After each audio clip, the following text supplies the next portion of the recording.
cuide a los pequeñitos. Gracias. Welcome to ItsaSmall World. Your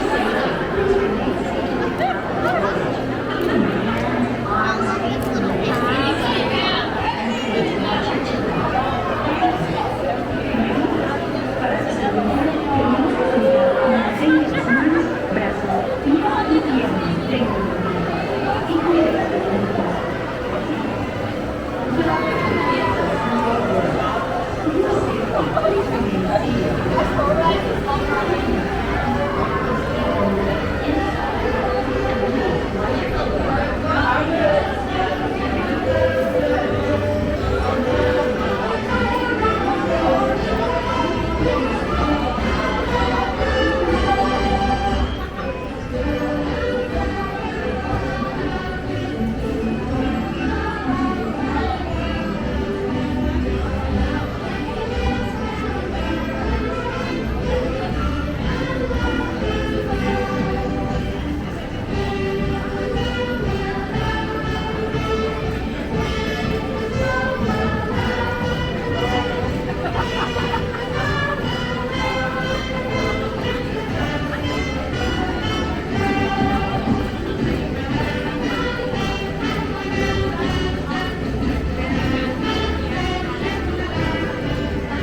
some musicians for our party.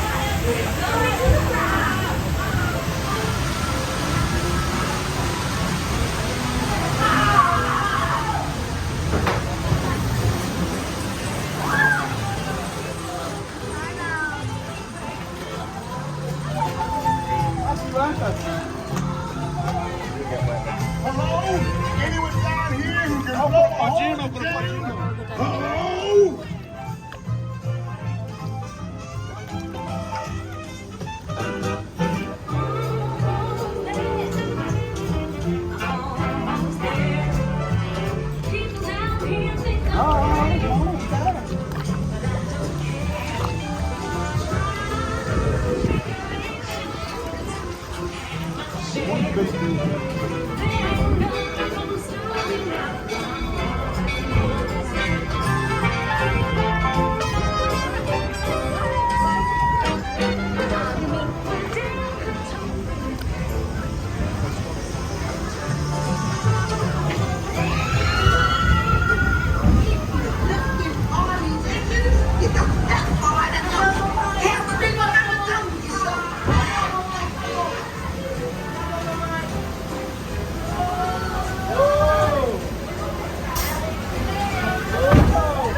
Y'all wasn't kidding, y'all.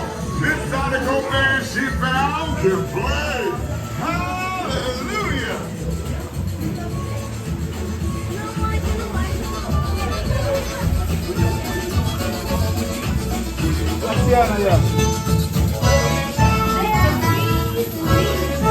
I would love for y'all to play at my party tonight.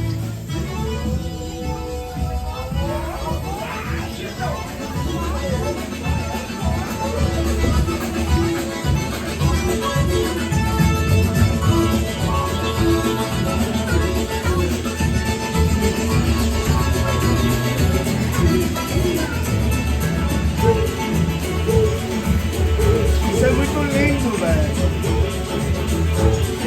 Oh my, this rah-rah band can jam.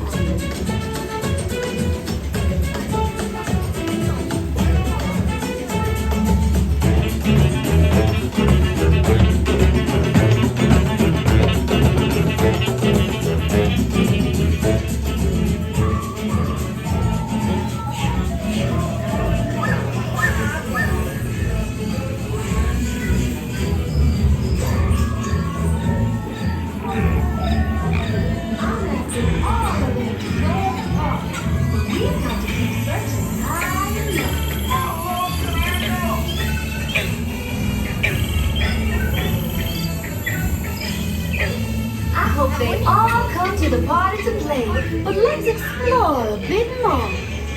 What's this?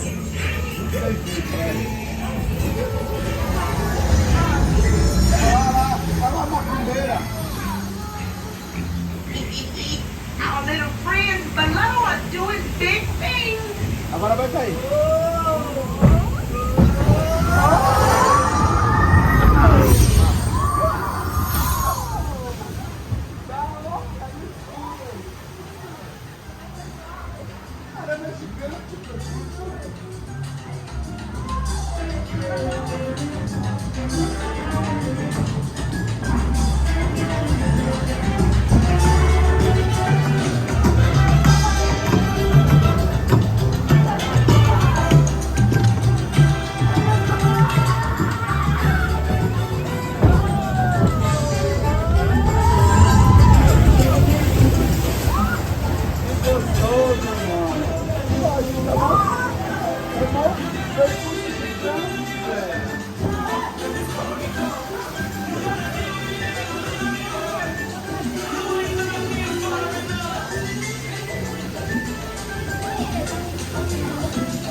Da hora.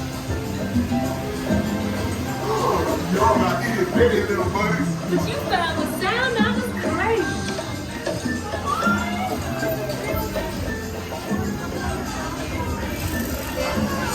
Ahora, pues.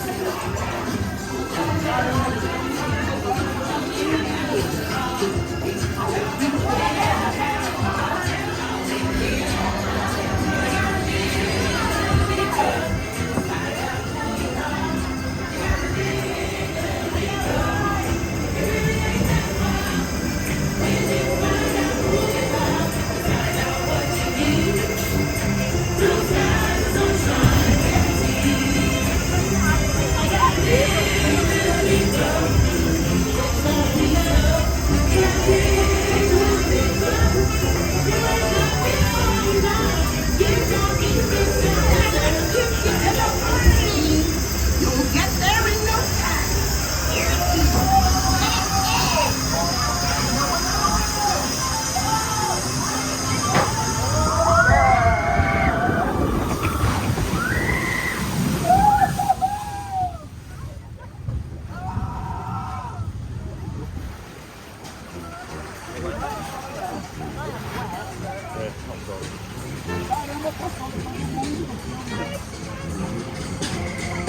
It's more refreshing.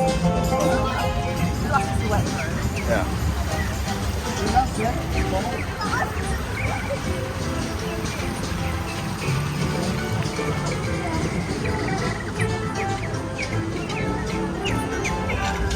Agora a gente vai na linha, irmão.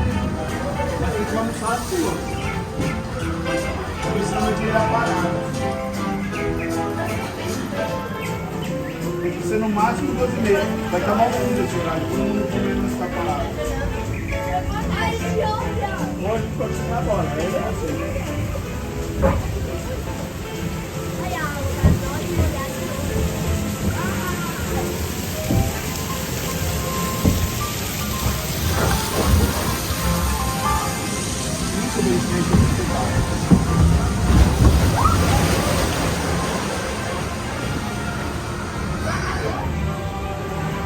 Tem mais coisa pra fazer?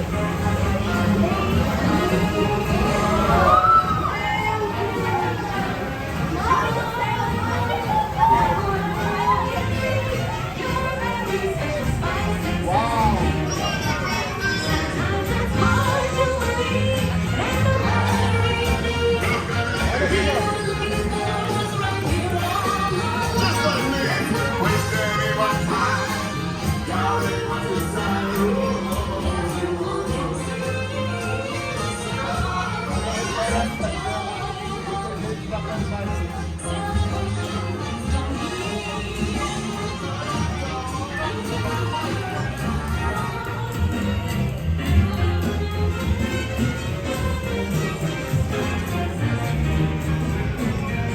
You beignets are for guests.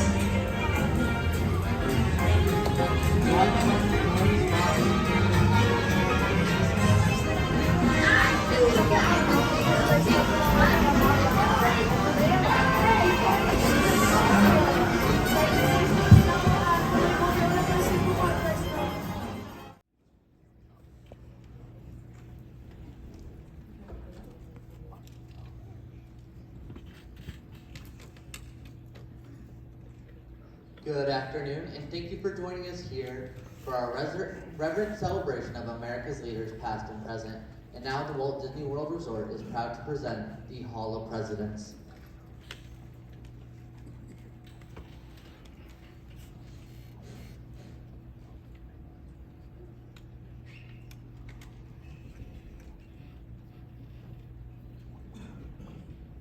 This program is dedicated to the memory of Walt Disney.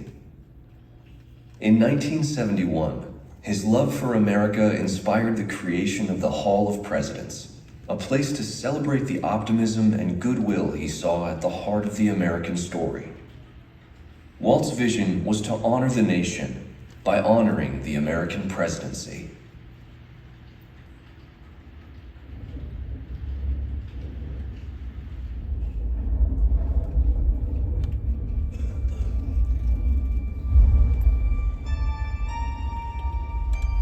It is 1783, and the smoke is clearing in the wake of the Revolutionary War. Over the course of 8 grinding years, General George Washington has led a force of shopkeepers, farmers, and Native American allies to victory over the greatest military power in the world. A new nation has been born, independent and free. The founders must form a national government. In 1787, through months of passionate debate, they create a written constitution. For the country's highest office, they imagine something new in the history of the world. A leader not born to power like a king or queen. A leader who has not seized power through conquest. A leader not separate from the people, but elected by the people. From among the people. We, the people. This is a new idea, an American idea. The idea of a president.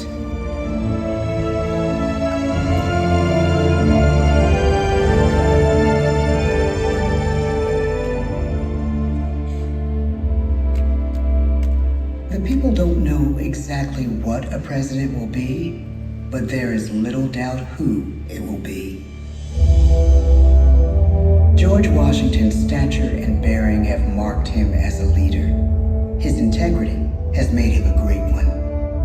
Washington knows that many generals who have led successful revolutions make themselves dictators or kings. Instead, he steps down from power and retires to his home, Mount Vernon. The world takes note, and George Washington becomes the symbol of American ideals. In the first presidential election, it's Washington by a landslide.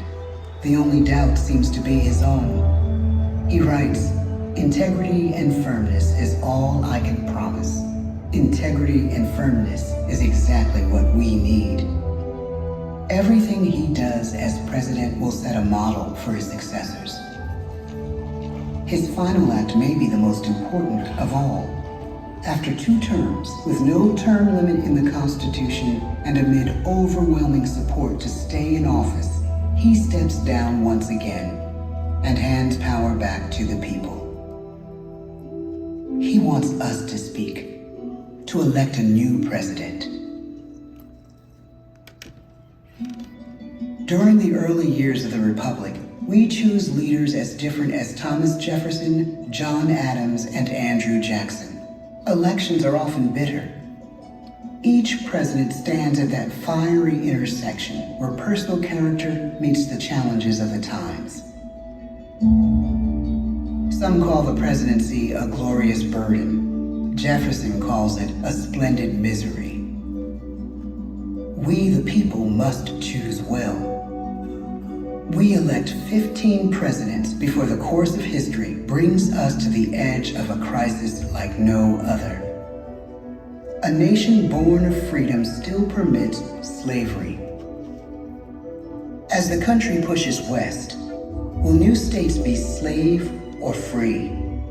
The question produces bitter conflict.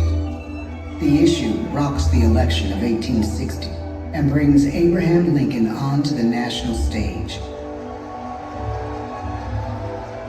The tall, lanky, some say uncouth candidate from Illinois is a master of words at a time when speeches are printed in full for people to read.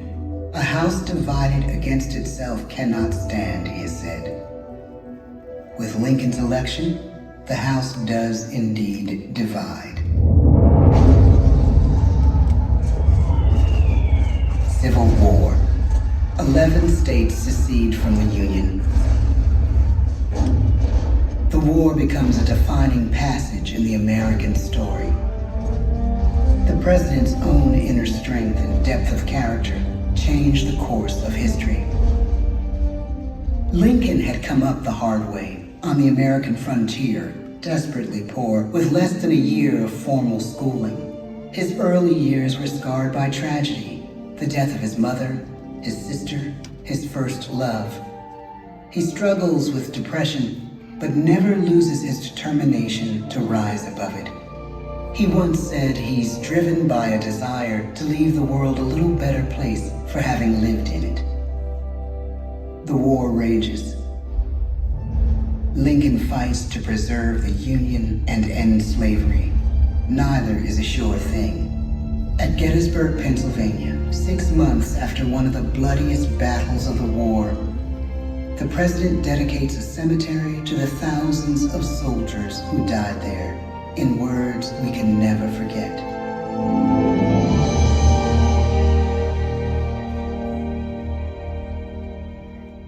"Fourscore and 7 years ago, our fathers brought forth on this continent a new nation, conceived in liberty and dedicated to the proposition that all men are created equal. Now we are engaged in a great civil war, testing whether that nation or any nation, so conceived and so dedicated, can long endure. We are met on a great battlefield of that war. We have come to dedicate a portion of that field as a final resting place for those who here gave their lives, that that nation might live. It is altogether fitting and proper that we should do this. But in a larger sense, we cannot dedicate, we cannot consecrate, we cannot hallow this ground. The brave men, living and dead, who struggled here, have consecrated it far above our poor power to add or detract. The world will little note, nor long remember what we say here, but it can never forget what they did here. It is for us, the living, rather, to be dedicated here to the unfinished work which they who fought here have thus far so nobly advanced. It is rather for us to be here dedicated to the great task remaining before us, that from these honored dead we take increased devotion to that cause for which they gave the last full measure of devotion. That we here highly resolve that these dead shall not have died in vain, that this nation, under God, shall have a new birth of freedom, and the government of the people, by the people, for the people, shall not perish from the earth. The blood of over 500,000 Americans is spilled in this Civil War. President Lincoln's enduring hope is to give true meaning to the sacrifices of so many, to lead us to that new birth of freedom. With the end of the war and the end of slavery, a new birth truly begins. As we roll toward the 20th century, settlers roll west on wagon wheels and railroads connect the nation coast to coast. Millions of immigrants pour in from Europe and Asia. Population doubles. Our economy triples. Our standing among nations rises. We need presidents who can lead both at home and abroad. At the same time, a young Theodore Roosevelt is retreating from New York politics and personal tragedy.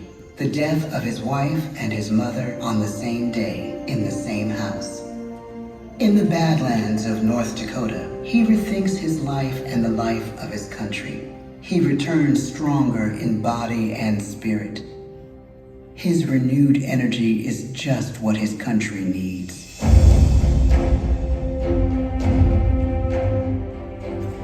American industry is booming, but social tensions are rising. A progressive movement is bubbling up, pushing for change, and change is needed in the working and living conditions in cities. The gap widens between rich and poor. The demand for change grows stronger. Teddy Roosevelt is a knight on a crusade. He speaks with force and vitality in clear terms that make colorful headlines at a time when mass market newspapers have become the new media. To define his foreign policy, he borrows a phrase from an African proverb: speak softly and carry a big stick. But his greatest accomplishments are made at home. He breaks up giant monopolies, protects workers' rights, and calls for a square deal for all Americans, rich and poor, capitalist and wage earner. And a square deal for every man and every woman in the United States. He calls on America to be as great as the natural grandeur of its lands.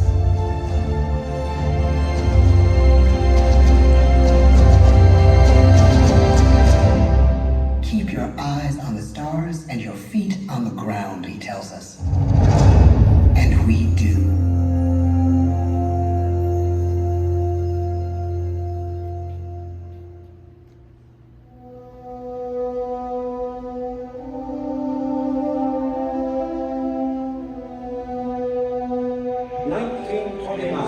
The bottom fell out of the market. 12 million unemployed. The bread lines and the soup. The results of the 1932 election now appear. When we elect our 32nd president, it is the worst of times. The course of history and the course of one president's life again shape a turning point in our national destiny. Franklin D. Roosevelt, paralyzed by polio, knows how to restore the faith of a people paralyzed by the Great Depression. I believe in practical explanation and in practical policy. He has found the inner strength his countrymen now need.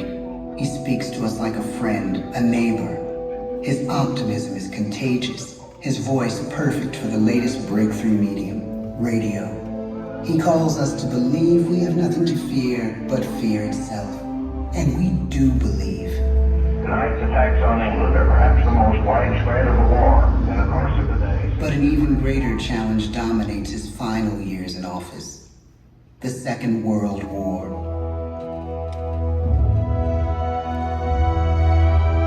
We must be the great arsenal of democracy.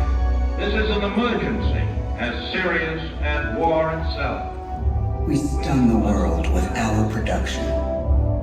When bombs fall on U.S. troops in Pearl Harbor, he calls us to fight on the war front and sacrifice on the home front.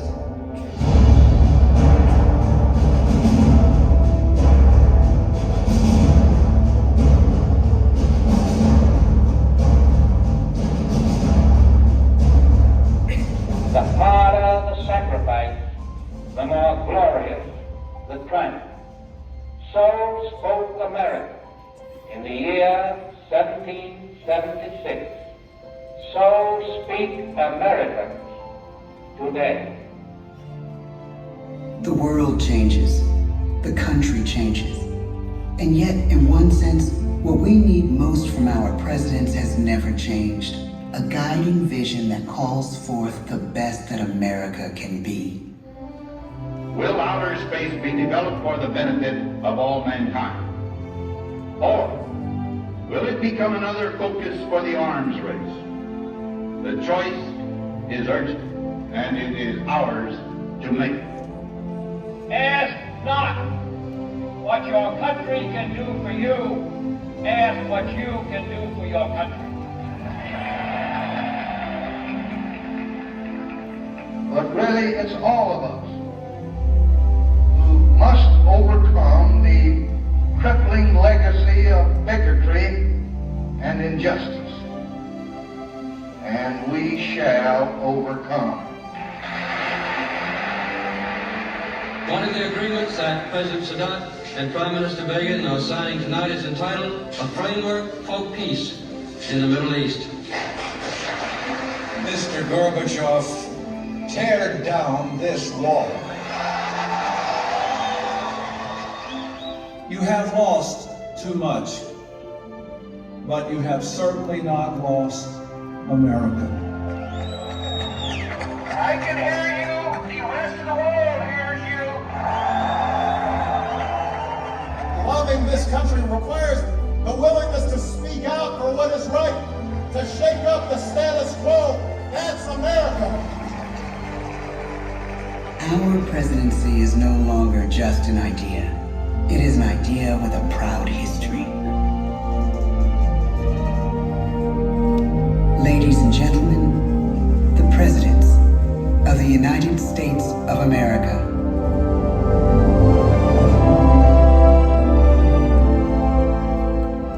George Washington, John Adams, Thomas Jefferson, James Madison, James Monroe, John Quincy Adams, Andrew Jackson, Martin Van Buren, William Henry Harrison, John Tyler, James K. Polk, Zachary Taylor, Millard Fillmore, Franklin Pierce, James Buchanan, Abraham Lincoln, Andrew Johnson, Ulysses S. Grant, Rutherford B. Hayes, James A. Garfield, Chester A. Arthur, Grover Cleveland, Benjamin Harrison, William McKinley, Theodore Roosevelt, William Howard Taft, Woodrow Wilson, Warren G. Harding, Calvin Coolidge, Herbert Hoover, Franklin D. Roosevelt, Harry S. Truman, Dwight D. Eisenhower, John F. Kennedy, Lyndon B. Johnson, Richard M. Nixon, Gerald R. Ford, Jimmy Carter, Ronald Reagan, George Bush, Bill Clinton, George W. Bush, Barack Obama, Joe Biden.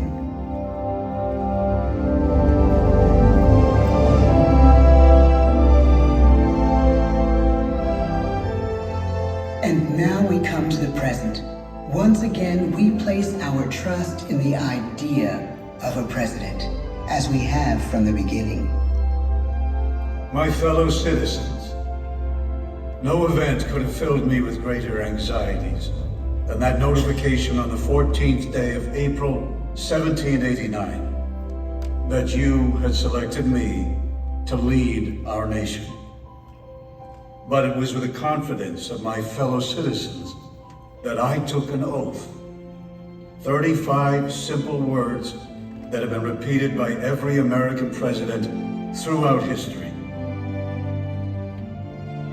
I, Donald John Trump, do solemnly swear that I will faithfully execute the office of President of the United States and will, to the best of my ability, preserve, protect, and defend the Constitution of the United States. So help me God. The presidency of the United States is a role unique in the world, an office entrusted to each president by us, we the people. Therein lies the genius of that new idea, now over 200 years old. A new idea our presidents have turned into a great American idea again and again.